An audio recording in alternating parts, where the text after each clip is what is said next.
아이고 넘어갔다. 항상 이 초점 잡기 쉽지 않더라고요, 여러분들. 네. 자, 안녕하십니까, 여러분들. 역사는 최태상. 네. 자, 여러분들 그 불행의 시작이 언제부터 시작된지 아십니까? 글쎄요, 뭐 다 다를 수 있겠지만 저는 그렇게 생각하더라고요. 불행의 시작은 바로 누군가와의 비교. 누군가와 비교하는 순간부터 불행은 시작된다라는 생각이 들어요. 비교는 여러분들 오로지 자기 자신과만 하는 겁니다. 어제의 나보다 오늘의 내가 좀 더 나아졌는지 비교하는 거고요. 그리고 내일의 나가 오늘의 나보다 좀 더 나아질 수 있는지 비교하는 것. 오로지 비교는 자기 자신과만 해야 된다고 생각을 해요. 왜냐하면 누군가와 비교하면요, 제가 늘 열패감에 빠져요. 내가 잘하는 걸 발견을 못해요. 그런데 내가 갖고 있는 능력 중에선 제일 잘하는 거 하나를 반드시 발견할 수는 있습니다. 그죠, 여러분들? 저 같은 경우에도 사실 이거 대학교 다닐 때까지만 해도 전 진짜 실존적 고민을 많이 했어요. 내가 이 땅에 왜 태어났는지 모르겠더라고요. 잘하는 게 아무것도 없으니까. 그래서 굉장히 참 힘들었던 어떤 그런 시간이 생각나는데, 그 이유는 끊임없이 제가 누군가 비교하면서 스스로를 힘들게 하지 않았는가, 스스로를 자학하지 않았는가 라는 생각이 들더군요.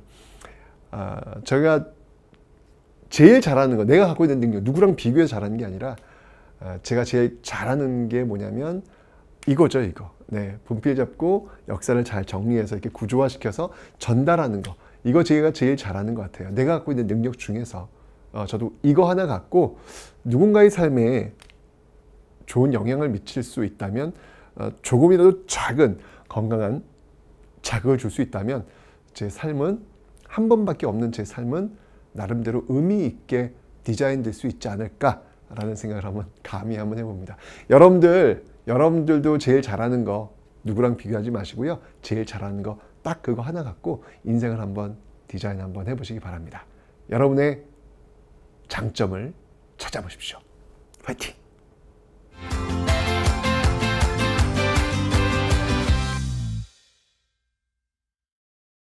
자, 이제 경제사회 파트입니다. 여러분 잘 아시겠지만 한능검에서 경제사회 파트는 거의 안 나온다고 보시면 돼요. 한두 문제. 그래서 사실 뭐 이렇게 배울 양도 그렇게 많지 않아요. 그래서 제가 짧게 중요한 것들만 딱딱 찝어드릴 테니까 그것만 여러분들 기억하시면 충분하다는 것을 제가 말씀드리겠습니다. 자, 먼저 경제부터 한번 볼 텐데요. 경제에서는 우리가 기억할 게 조세, 그 다음에 이제 토지, 조세, 토지, 그 다음에 무역 상황, 그 다음에 이제 그 활동, 어떤 활동들을 했는지 이런 내용들을 한번 중점적으로 한번 살펴보도록 하겠습니다. 먼저 조세입니다. 조세는 여러분들 세금을 거두는 거예요. 거두는 어떤 문서가 필요할 거 아닙니까? 그죠? 우리 기억나죠, 여러분들? 통일신라 시대 때 그 서원경에서 발견되었던, 청주 지역에서 발견되었던 문서, 그게 뭐였죠, 여러분들? 바로 민족문서라는 게 있다라고 설명드렸어요. 그죠? 그런데 고려시대는 민족문서 쓰지 않아요. 고려시대는요, 이게 이제 분화가 됩니다. 어떻게 분화가 되냐면, 먼저 토지, 그 다음에 사람. 토지를 먼저 조사하는 토지 대장이 따로 있어요. 그걸 뭐라고 하냐면, 양안이다라 그래요. 양안. 이걸 토지 대장이라 그래요. 양안. 그 다음에 사람을 적어 놓는 거, 이걸 뭐라면 호적이라 그래요. 호적. 호적은 여러분들 이제 뭐 광복되고 나서도 대한민국에서도 있었죠. 지금은 이제 호적대장이라는 게 이제 없어졌지만 제가 몇 년 전만 해도 있었어요. 어쨌든 그런 것들이 이제 고려시대부터 출발했다라는 거 기억하시면 되고요. 요런 모습들이 조선시대까지 계속 이어지는, 뭐 사실 조선시대까지 있겠습니까? 뭐 지금까지도 뭐 이어지고 있는 거죠. 그죠? 어쨌든 이런 어떤 모습들, 뭐 지금은 이제 가족대장 뭐 이런 어떤 형태가 될 겁니다. 네. 그래서 이런 모습들이 쭉 이어지고 있다는 거, 이렇게 세금을 거두기 위해서, 조세 확보를 위해서, 수취를 위해서 이런 것들이 지금 만들어지고 있다라는 것을 기억해 놓으시면 되겠습니다. 그래서 이건 화살표를 좀 만들어 줘야 되겠네요. 이렇게 바뀌었다라고 하는 거 기억하시면 돼요. 민족문서가 이제 이렇게 바뀐 거예요. 고려시대입니다. 양안과 호적입니다. 됐죠? 자, 그 다음에 여러분들 이제 토지 제도를 한번 좀 살펴보도록 하겠습니다. 토지 제도, 이게 정리하는 거예요. 복습하는 거예요. 자, 먼저 여러분들 기억나시죠? 왕건 때 그 개국 공신들한테 그 역할에 따라서 공에 따라서 나누어준 토지가 있다라고 설명을 드렸습니다. 자, 그 토지가 뭐였죠, 여러분들? 그게 바로 역분전이라는 토지가 있습니다. 역분전. 자, 이거는 태조, 왕건 때 지급되었던 그런 토지죠. 요게 이제 광종의 어떤 숙청 작업을 거치면서 그 뒤에 경종 때 와서 전식과라는 제도가 시행이 됩니다. 자, 여러분들 이 전식과는 뭐냐면요. 과에 따라서, 네, 전은 뭐냐면, 전은 바로 토지를 얘기하는 거예요. 이건 토지. 그 다음에 시는 뭐냐면요. 시는 임야를 얘기하는 거예요. 임야. 임야라고 하는 건 뭐냐면, 산이에요, 산. 산에 가면 뭐가 있지? 땔감이 있잖아요. 이 당시에는 땔감. 난방을 해야 되니까. 그래서 전지와 시지를 과에 따라서, 그러니까 관리 어떤 등급에 따라 가지고 뭐 높은 고위관리, 지금도 고위관리 같은 경우는 연봉이 많잖아요. 그죠? 그에 따라 가지고 전지와 시지를 그 역할에 따라서 나누어주는 그런 모습들. 자, 역분전이라고 하는 건 뭐냐면 개국공신들, 나라 세우는데 어떤 공이 있느냐에 따라 나눠줬다면 이거는 관리 등급에 따라 나눠주는 것이죠. 그 말은 뭐냐면 넘어오는 과정 속에서 이제 왕권은 그만큼 강화되었다는 거예요. 이건 지금 호족들 눈치를 지금 살피는 어떤 그런 토지 제도라면 전시권은 이제 왕을 중심으로 한 관료제 시스템이 지금 정착되고 있는 과정이다라는 것을 지금 보여주고 있는 어떤 그런 모습들이 바로 이 전시과다라는 것이죠. 그죠? 자, 이렇게 이제 전시과라는 시스템이 이제 쭉 변천해 나갈 텐데, 문제는 뭐냐면, 이건 여러분들 관리들이 국가를 위해서 일을 한 대가로 토지와 임야를 주는 거잖아요. 그죠? 그러니까 이 전식과라고 하는 것은 이것은 세습이 될까 안 될까? 그 관리가 더 이상 국가를 위해서 일을 못해. 그러면 당연히 반납해야 돼요. 네, 반납해야 됩니다. 세습이 안 돼요. 세습이 안 됩니다. 반면에 자, 또 다른 토지 형태가 있는데 이게 공음전이라는 게 있어요. 이건 말 그대로 조상의 음덕에 의해서 지급받는 토지라는 겁니다. 이거는 이제 5품 이상의 귀족들, 이건 이제 5품 이상의 귀족들에게 지급되는 건데, 이건 뭐냐면 잘 태어나면 되는 거예요. 네, 그 집안이 태어나면 되는 거예요. 초이스가 되면 되는 거야. 게임 끝난 거야. 그럼 제가 얘기했잖아요. 음서와 공음제의 문벌귀족의 특권이라고. 당연히 이것은 세습이 됩니다. 세습이 되더라 라고 하는 것. 어쨌건 이런 전식과 공음전, 이런 시스템들은요, 토지를 지급한다라고 했을 때 이 토지의 소유권을 주는 게 아니라고 제가 강조하고 또 강조했습니다. 이 토지라고 하는 것은 뭐냐면 그 토지의 소유권을 갖는 게 아니라 그 토지에서 국가에 내는, 그 토지를 경작하고 있는 백성들이 국가에 내는 세금, 그 세금을 거둘 수 있는 권리를 관리가 가져가는 것이다 라고 설명드렸죠. 그러니까 이 시스템은 지금 수조권에 입각한 거둘 숫자 세금 조치, 세금을 거둘 수 있는 권리를 주는 토지명들이에요. 역분전, 전식과 공음전 이런 것들 다 수조권과 관련된 거예요. 그런데 소유권과 관련된 토지도 있어요.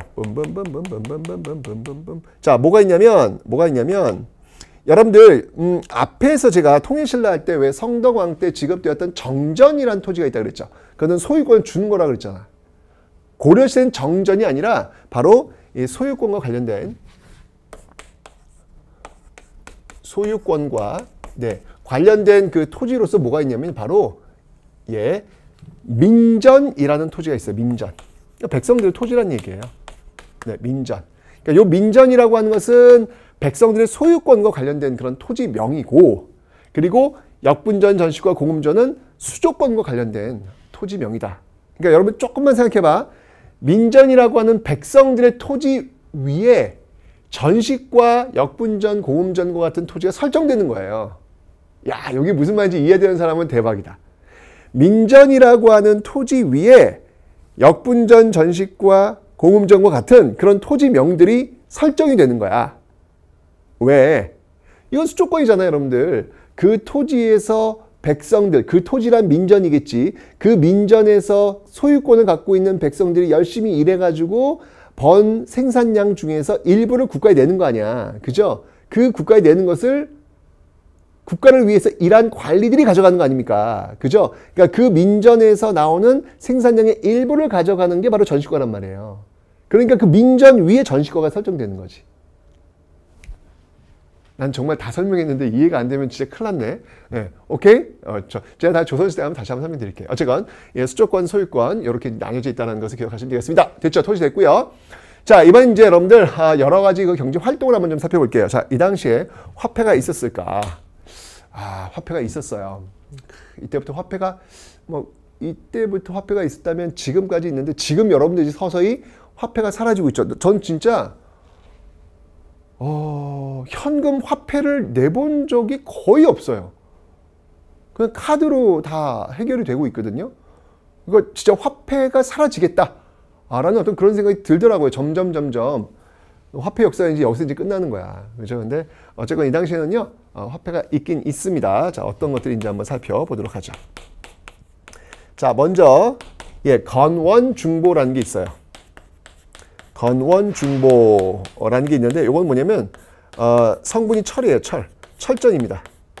이건 어느 왕 때냐면 성종, 최승로, 시무 28조, 지방관 최초 파견 그 왕이 있죠. 성종 때 이런 건원중보가 또 유통되고 있다라는 거 봐두시면 되고요.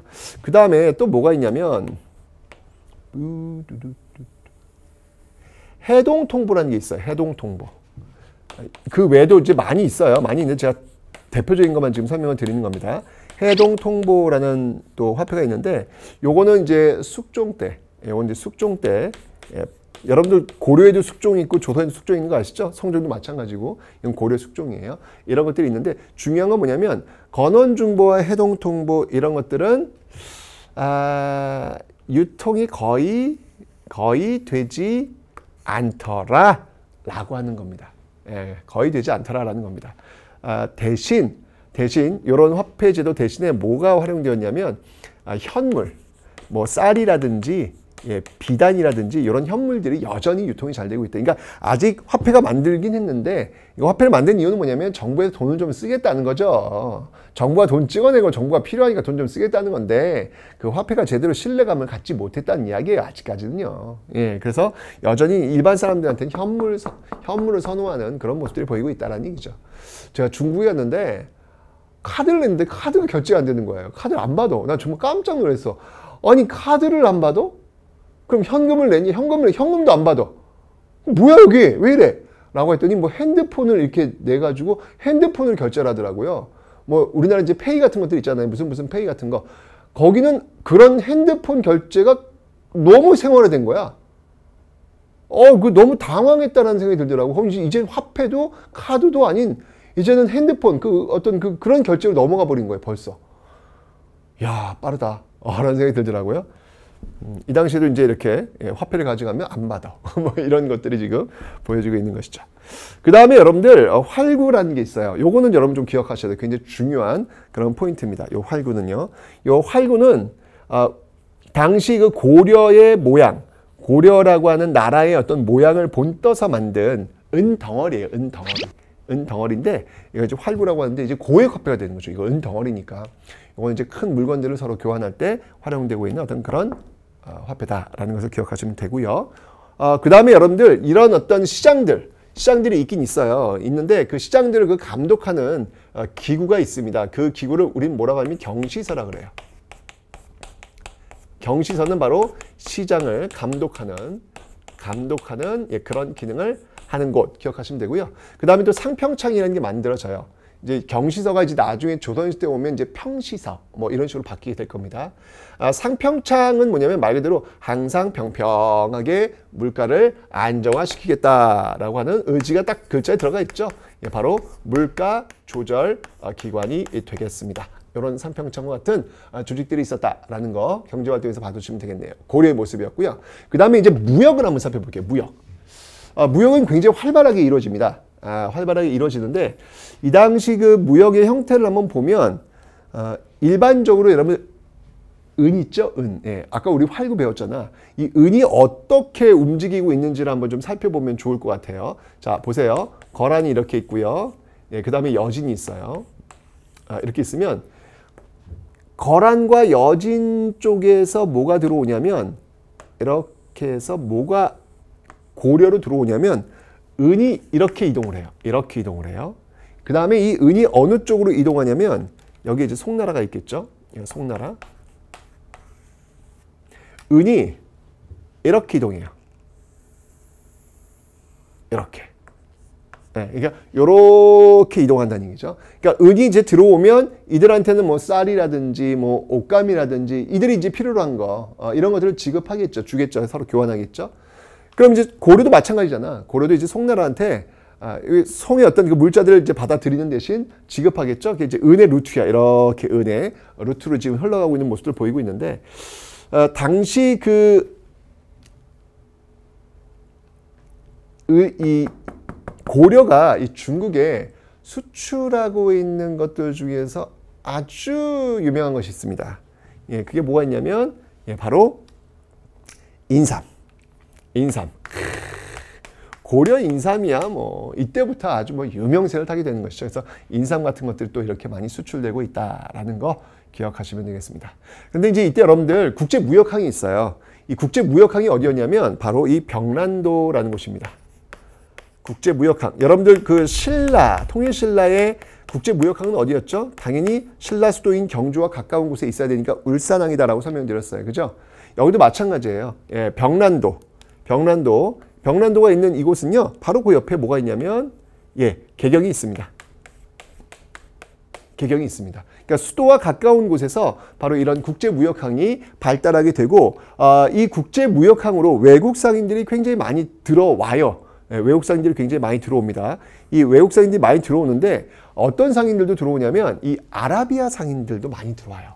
네, 아라비아 상인들도 많이 들어옵니다.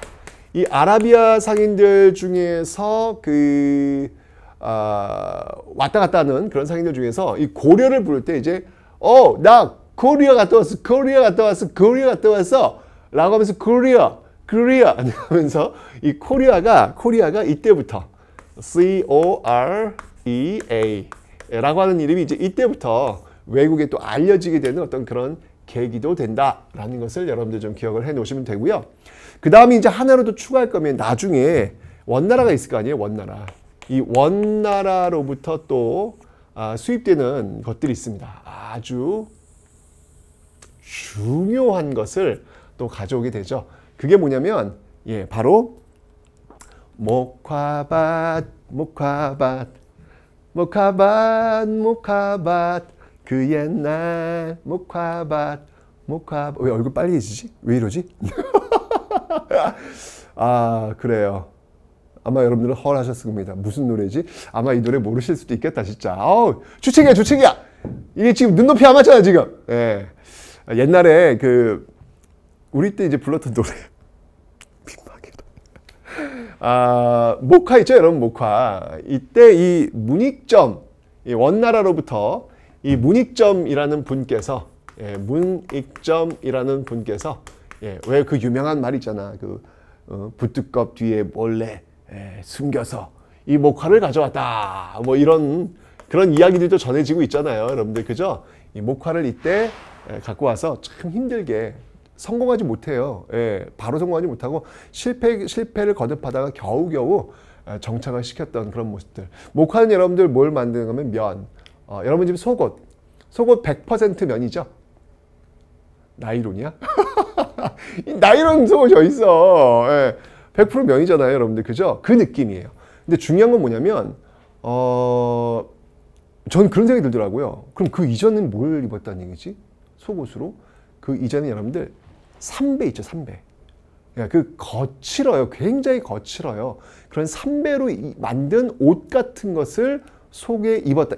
그러면 이거 겉옷도 그렇고 속옷도 그렇고 그 삼배는 이게 구멍이 숭숭 뚫려 있어가지고 여름은 모르겠지만 겨울 같은 데는 굉장히 춥거든요. 그리고 느낌이 굉장히 거칠잖아. 그 거친 옷을 어떻게 속에 입고 있었을까라는 생각이 드는 거죠, 여러분들.